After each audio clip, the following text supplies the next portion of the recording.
We're here today to train on what I call the riddle of the blade. Why do I call it the riddle of the blade? Because there's so many different pieces to this riddle that it's never ending. You always learn something, you see something that you trained with 20 years ago, and something reminds you of what you did. You kind of reminisce on that thing and you continue moving and try to explore it and how it went. A little bit of history how this all started. I was taught how to use a knife by my uncle Hector Chapa for a reason. I was in the street, we ended up in a street fight, and I had a good guard and I blocked. Little did I know that the person that had thrown those, what I thought were punches, he was actually holding a knife, and I ended up with a nice little scar right here. So ever since then, I started looking towards the dangers of what a knife fight is.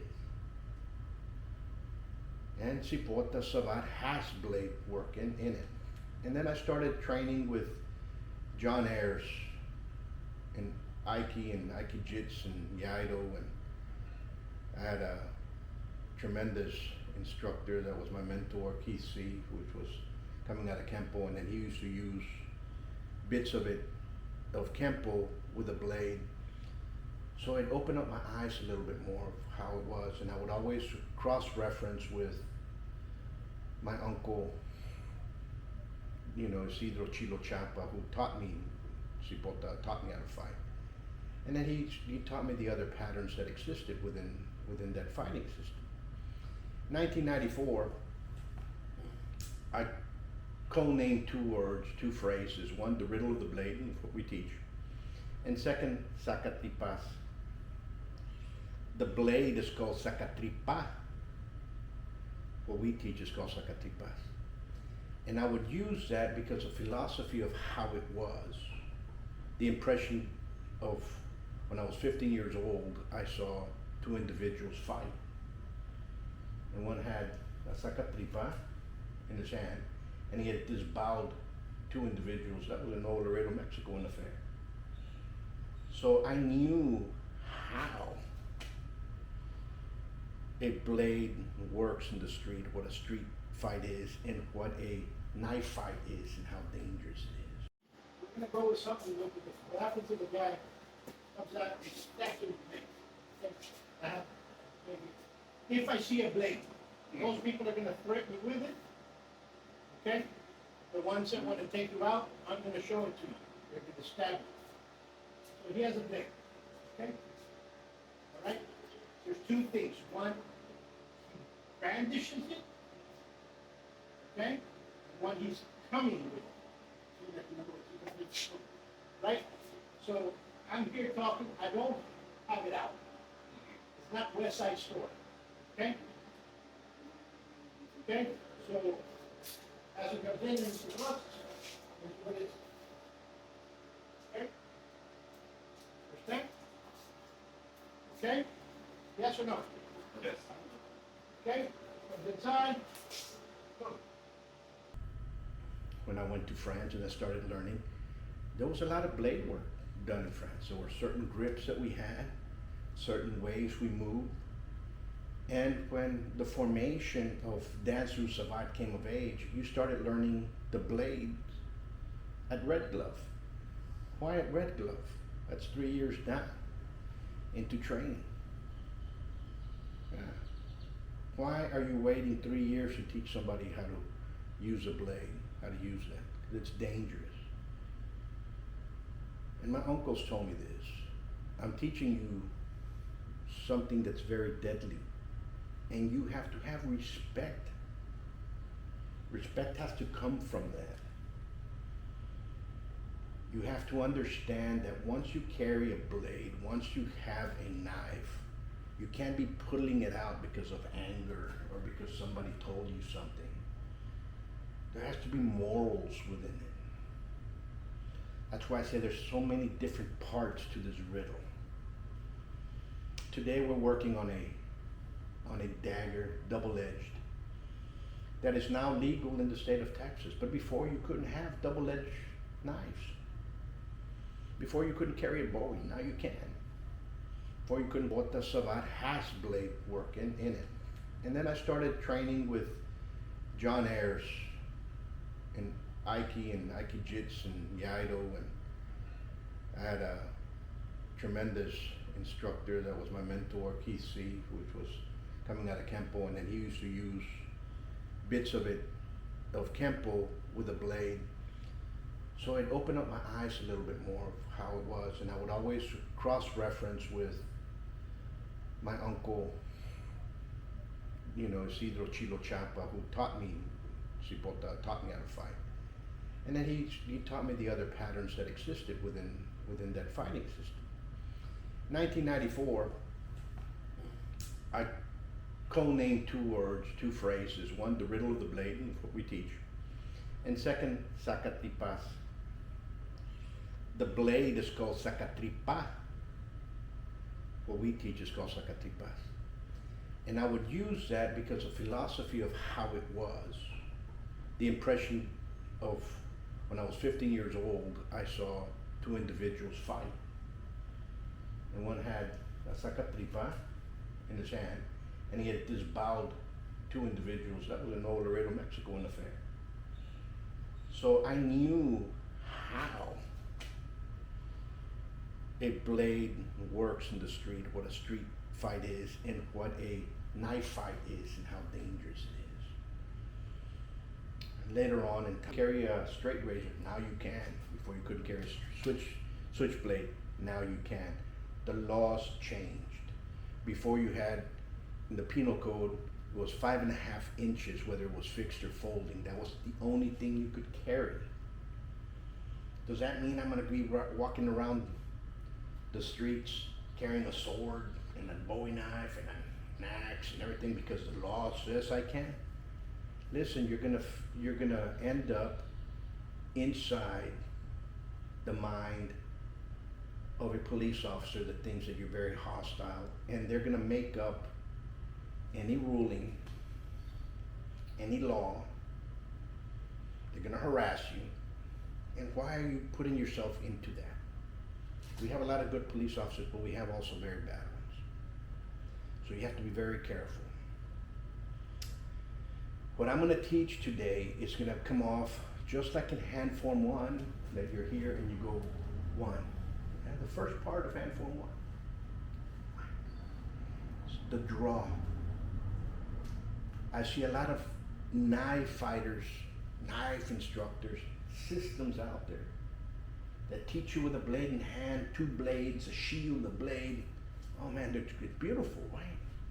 It's great. But you're not gonna be walking around with a blade in your hand like Michael Myers in the street. Number 1, you're gonna end up in jail. Second, and end up in a padded room. So you have to understand, most important part is what? The deployment of the weapon. And that's what we're gonna cover today. When you attack me, how I can pull my knife out, not fumble around. You have to train it. It has to become second nature. It's part of the riddle of the blade, is what I call it. It's part of it. If you don't train that, forget about it. I see a lot of individuals out there in this glorified mental masturbation type warrior mentality, that they're out there and they're playing with 2 knives and 1 here, and pit pat in, pat pat here, pat pat, I'm gonna do this, I'm gonna come back here, I'm gonna hit you this side, I'm gonna do that. It's fine and dandy. But let me tell you something about martial art instructors in today's world. The vast majority, I would say about 90% of today's martial art instructors are out there, great grandmasters, masters, whatever title they want to have never been in a street fight, yet alone a knife fight. Out of 98% of those teaching how to use a sword, how to use a knife, have never put a knife into somebody, have never defended against somebody in the street. So understand that, okay? We come from a bladed culture, especially down here in South Texas, where if you, any particular place that you go, you can count at least out of 10 men, a good 5 or 6 are going to be carrying a blade on their side. Whether it's a clip or it's on the belt. Whether it's for work or it's part of their attire. So realize that. Martial arts is big. Okay? And you are who taught you. You're a resemblance of that. Alright? I'm not talking about theories or concepts or this or that, or I'm going to do this, I'm going to do that. Believe me, when the time comes and you have to prove yourself, can you? I do martial arts because I want to protect those that I love, my wife, my kids, my neighbors, my community. If God forbid something happens, I'm there to protect them. Okay, and that's why you should learn it as something that I hope I never have to use it, but if I have to, I'm able to. So today we're going to be training on that, and people are going to look at some of the stuff that we have and say, oh, well, you're going up against one person with a knife that's unarmed. Wait a minute. I'm using a blade against 2 assailants, 3 assailants. So I place myself in a situation that I can later on draw while I'm being attacked. So I'm working on one, just finishing one, and somebody else comes in the side and hits me. So a lot of the stuff that we're going to be doing, I'm going to be here, and somebody's going to hit me on this side, or if I'm going to be facing this way, understand, so you're going to have 2, 3 different people. So right now, you're going to see a lot of things that we've done before in training. Now we're going to implement it with a blade, especially a blade that I have to, what? Draw out. It's the deployment that we're going to be focusing now. You need to be able to use it. The faster he goes, the less time I have to move, the higher this is going to go in speed, the higher it is going to travel. Okay. Understand? It's kind of like hand form 1. Remember, hand form 1 is this. Boom, that's the number 1 movie. What are we doing here? What are we doing right now? That's a kind of boom right there. It's kind of right there. Okay? That's a thrust. Now, this is a slash. So as he comes in, he's going to slash. Right? He's coming around. If I block it this way, it's going to catch me, block that. If he tries to slash my stomach, right? So what happens for this? I see that motion.